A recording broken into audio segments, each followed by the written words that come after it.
मध्य पूर्व की ताज़ा खबरें। अमेरिका सिर्फ ईरान पर नया हमला नहीं कर रहा है आज रात, लेकिन ट्रंप ने सीधे और सार्वजनिक रूप से कहा कि अमेरिकी सेना ईरान के खार्क द्वीप और अन्य तेल और गैस बुनियादी ढांचे को कब्जे में लेने के लिए स्पेशल फोर्सेस की लैंडिंग की तैयारी कर रही है। 2 रातों की बमबारी के बाद नए हमलों की तैयारी है, लेकिन ईरान रियायत नहीं दे रहा, उल्टा वॉशिंगटन से नई मांगे कर रहा है। अब तेहरान ट्रंप से मांग कर रहा है कि वो $12 अरब की ईरानी संपत्ति को अनफ्रीज करे ताकि ईरानी शासन बातचीत शुरू कर सके। और इसी तनाव के बीच अचानक ऐसी जानकारी लीक हुई कि मई के अंत में अमेरिका और ईरान वास्तव में लगभग युद्ध समाप्ति समझौते पर हस्ताक्षर करने वाले थे। लेकिन आखिरी समय में ट्रंप ने नई शर्तें रख दी और ईरान ने बस समय खींचना शुरू कर दिया, साथ ही युद्ध के नए चरण की तैयारी भी करने लगा। मेरा नाम अलेक्सेई पेचिए है। आइए इन विषयों पर साथ में चर्चा करें, लेकिन शुरू करने से पहले आपसे अनुरोध है कि इस YouTube चैनल को सब्सक्राइब करें, वीडियो को लाइक करें, कोई भी कमेंट लिखें और जरूर मेरे टेलीग्राम चैनल पेचिए न्यूज को भी सब्सक्राइब करें। उसका लिंक इस वीडियो के डिस्क्रिप्शन में है। हम ताज़ा खबरें मिलते ही तुरंत प्रकाशित करते हैं। रिकॉर्डिंग के बाद डोनाल्ड ट्रंप ने ईरान पर हमला रद्द किया, इसलिए एपिसोड की शुरुआत में एक छोटा अपडेट है और फिर मुख्य घटनाओं पर चर्चा होगी। अमेरिकी राष्ट्रपति डोनाल्ड ट्रंप ने कहा कि वो गुरुवार शाम को ईरान पर हमले रद्द कर रहे हैं, जिनकी उन्होंने कुछ घंटे पहले घोषणा की थी, क्योंकि उनके अनुसार ईरान के साथ समझौते के अंतिम बिंदुओं को मंजूरी मिल गई है। उद्धरण: इस्लामिक रिपब्लिक ईरान के साथ बातचीत को ईरान के नेतृत्व के सबसे उच्च स्तर तक ले जाया गया और उसे मंजूरी दी गई। संयुक्त राज्य अमेरिका के राष्ट्रपति के रूप में मैं आज शाम ईरान पर नियोजित हमलों और विस्फोटों को रद्द करता हूं। चर्चाएं और अंतिम बिंदुओं को सभी संबंधित पक्षों द्वारा अवधारणात्मक और विस्तृत दोनों स्तरों पर मंजूरी दी गई थी। यहां आपसी समझौते और भविष्य के शांति समझौते की चर्चा हो रही है। इसके अलावा उन्होंने संयुक्त राज्य अमेरिका, इजराइल, सऊदी अरब, संयुक्त अरब अमीरात का उल्लेख किया। कतर, तुर्की, पाकिस्तान, बहरीन, कुवैत, जॉर्डन और मिस्र को उन देशों के रूप में गिनाया जिन्होंने दस्तावेजों की पुष्टि में भाग लिया। उद्धरण: सैन्य नौसैनिक नाकाबंदी इस समझौते के पूरा होने तक पूरी तरह लागू रहेगी। हस्ताक्षर का समय और स्थान जल्द ही घोषित किया जाएगा। और थोड़ी देर बाद एक्सियोस प्रकाशन ने यह जानकारी जोड़ी कि ईरान ने कई देशों को सूचित किया है कि हाल ही की वार्ता के दौर में सैद्धांतिक सहमति तक पहुंचने में सफलता मिली है। लेकिन यहां एक बारीकी है, इस समझौते पर अंतिम निर्णय अभी भी ईरान के सर्वोच्च नेता मातशद्दा खमेनी को लेना है। दोस्तों, मैं आपको अभी टेलीग्राम चैनल पेचिए न्यूज सब्सक्राइब करने की सलाह देता हूं। उसका लिंक इस वीडियो के डिस्क्रिप्शन में है, क्योंकि वहां खबरें जैसे ही आती हैं वैसे ही पोस्ट की जाती हैं और सारे अपडेट्स मिनट दर मिनट मिलते हैं। अब हम एपिसोड के मुख्य हिस्से की ओर बढ़ते हैं। तो 2 महीने की संघर्ष विराम के बाद, ईरान से बातचीत के बाद ट्रंप ने दोबारा हमले शुरू करने और ईरानी क्षेत्रों पर कब्जे की धमकी दी। आगे मैं ट्रंप का एक उद्धरण दूंगा। संयुक्त राज्य अमेरिका ईरान पर हमला करेगा, जिसकी नौसेना, वायुसेना, रडार, वायु रक्षा और बाकी सभी रक्षा प्रणालियां, साथ ही उसकी अधिकांश आक्रामक क्षमताएं नष्ट कर दी गई हैं। आज रात बहुत जबरदस्त हमला होगा। किसी समय निकट भविष्य में हम खार्क द्वीप और अन्य तेल अवसंरचना वाले स्थानों पर भी कब्जा करेंगे और उनके तेल और गैस बाजारों पर पूरी तरह नियंत्रण कर लेंगे, लगभग वैसे ही जैसे हमने वेनेजुएला के साथ किया था, जो वेनेजुएला और संयुक्त राज्य अमेरिका दोनों के लिए शानदार ढंग से काम कर रहा है। और मैं याद दिला दूं, अमेरिका द्वारा ईरान पर हमले का कारण अमेरिकी हेलीकॉप्टर को गिराया जाना था, लेकिन पर्दे के पीछे डोनाल्ड ट्रंप लगभग 2 हफ्तों तक। लेकिन वे बार बार निराश हो रहे थे, क्योंकि वे ईरान से अपने आखिरी प्रस्ताव के जवाब का इंतजार कर रहे थे, जो अब तक नहीं आया। दिलचस्प बात है कि व्हाइट हाउस ने माना कि ईरान पर हमले का मकसद नुकसान पहुंचाना था, लेकिन ऐसा नहीं कि युद्ध शुरू हो, बल्कि ईरान को समझौते के लिए मजबूर करना था। बुधवार को कतर के मध्यस्थ पूरे दिन तेहरान में रहे और ईरानियों को मनाने की कोशिश करते रहे। उसी वक्त ट्रंप ने ईरान पर नए हमलों की घोषणा कर दी थी। ट्रंप ने ईरान पर उन्हें बेवकूफ बनाने का आरोप लगाया, जिस पर ईरान के राष्ट्रपति ने कहा कि ट्रंप की धमकियां ताकत नहीं, निराशा दर्शाती हैं। फिर भी बताया गया है कि मंगलवार को पहले हमलों से कुछ घंटे पहले व्हाइट हाउस ने ईरानियों से डोनाल्ड ट्रंप के ताजा प्रस्ताव पर स्पष्ट जवाब पाने की एक और कोशिश की, लेकिन वो असफल रही। कतर के लोग तेहरान में ईरानियों से बात करने के बावजूद कुछ नहीं हासिल कर सके। कोई जवाब ही नहीं मिला। व्हाइट हाउस ने ईरानियों से कहा कि समय खत्म हो रहा है, पर ईरानियों ने इसे सिर्फ ब्लफ माना। यानी ईरानियों ने इसे सिर्फ एक ब्लफ के रूप में लिया कि ट्रंप ब्लफ कर रहे हैं और वैसे भी हमला नहीं करेंगे, इसलिए ट्रंप के पास सच में हमला करने के अलावा कोई विकल्प नहीं बचा। इसके अलावा एक्सियोस के सूत्रों ने बताया कि मंगलवार को जब अमेरिकी फाइटर जेट्स पहले ही नीदरलैंड्स में उड़ान भर चुके थे और उन जगहों की ओर बढ़ रहे थे जहां से वे ईरान पर हमला करने वाले थे, उसी समय व्हाइट हाउस ने एक बार फिर ईरानियों को संदेश भेजा कि हम अब हमला करने जा रहे हैं, लेकिन सिर्फ आपके सैन्य ठिकानों पर। मतलब अभी भी समय है, संभल जाओ, इससे पहले कि देर हो जाए। यह आखिरी चेतावनी थी जिसे ईरान ने अनदेखा किया।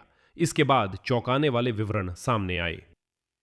एक्सियोस के व्हाइट हाउस में सूत्रों ने बताया कि ट्रंप मई के अंत में ही ईरान के साथ एक प्रारंभिक समझौता कर सकते थे, अगर वो अपने ही दूतों विटकॉफ और कुशनर द्वारा तय की गई शर्तों को स्वीकार कर लेते। लेकिन जब ट्रंप को लगा कि ईरान संवाद के लिए तैयार है, तो युद्ध रोकने और ठोस बातचीत शुरू करने के लिए आपसी समझौते का ज्ञापन साइन करने के बजाय 29 मई को सिचुएशनल सेंटर में बैठक के बाद उन्होंने ईरानियों को युद्ध समाप्त करने और हार्मुज जलडमरू मध्य खोलने के लिए तैयार किए गए आपसी समझौते के मसौदे में 2 संशोधन जोड़ने का अनुरोध भेजने का फैसला किया।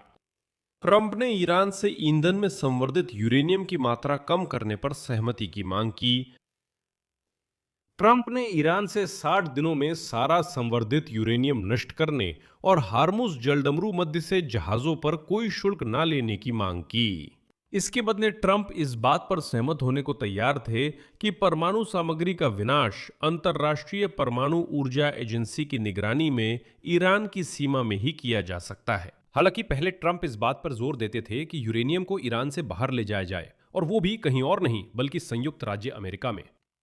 और इसके बाद ईरान के विदेश मंत्री अब्बास अराक्ची ने मध्यस्थों और अमेरिका को बताया कि ट्रंप की मांगों पर अपने नेतृत्व से जवाब पाने के लिए उन्हें 29 मई के बाद 4-5 दिन की जरूरत होगी। यानी वो कहते हैं कि मुझे 4 से 5 दिन चाहिए, मैं ये बात आयतुल्ला अली को बताऊंगा, हम सब मिलकर चर्चा करेंगे और 4 से 5 दिन बाद ट्रंप की इन शर्तों पर जवाब देंगे। लेकिन 5 दिन बीत गए, फिर 1 हफ्ता बीत गया, 2 हफ्ते बीत गए, लेकिन ईरान की तरफ से कोई जवाब नहीं आया, बिल्कुल भी कोई जवाब नहीं, ना हाँ ना ना, कुछ भी नहीं।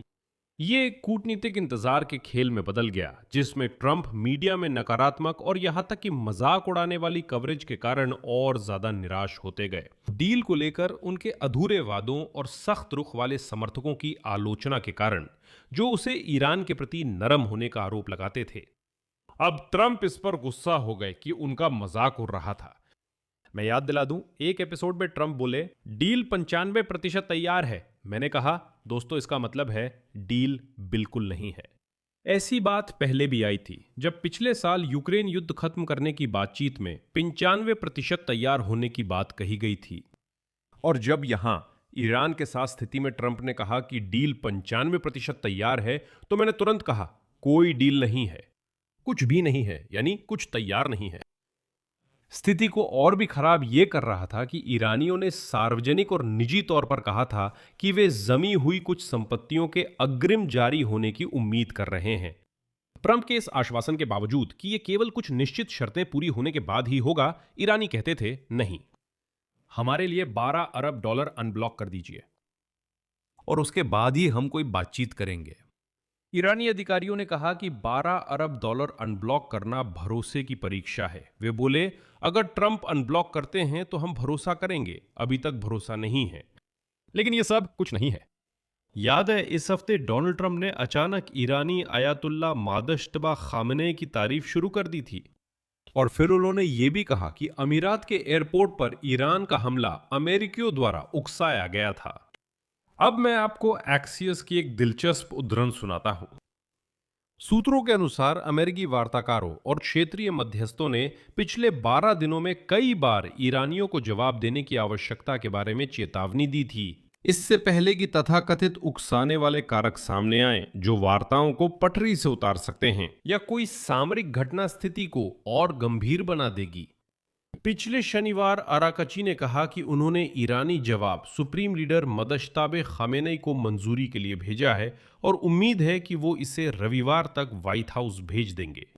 लेकिन जब रविवार को भी कोई जवाब नहीं आया तो एक दिन बाद इजराइल ने बेरूत पर हमला किया, ईरान ने इजराइल पर रॉकेट दागे और इजराइल ने तेहरान पर जवाबी हमला किया।